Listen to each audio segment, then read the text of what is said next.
On July 17, 1995, 2 weeks before my 18th birthday, I found myself in a place that felt like the calm before a storm.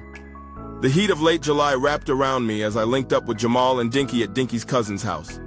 It was a small, cluttered room, filled with the scent of weed and laughter. We huddled together on the worn-out couch, passing around a blunt. The room was dimly lit, shadows dancing on the walls, and the smoke swirled in lazy circles above us.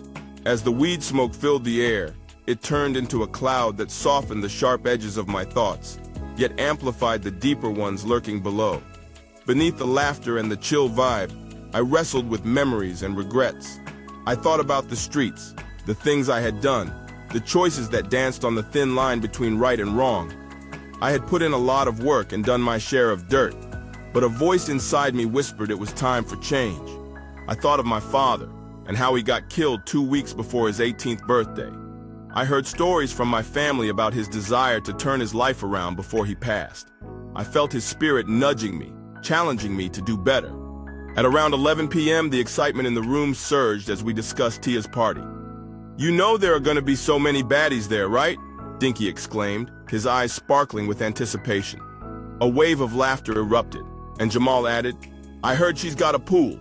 We've got to be the first ones there." Their energy was infectious, but my mind was still tangled up in deeper thoughts. We decided to make our way to Tia's, abandoning the lazy comforts of the house. As we walked, the streets felt alive with summer's heat, the sounds of laughter and music echoing around us. Dinky and Jamal kept talking, lost in a world of their own, joking about what would happen if they saw their crushes at the party. I smiled along, yet my heart raced with mixed emotions. Then it happened. From the corner of my eye, I noticed a black car rolling slowly, almost imperceptibly. It felt wrong, out of place against the backdrop of our carefree night.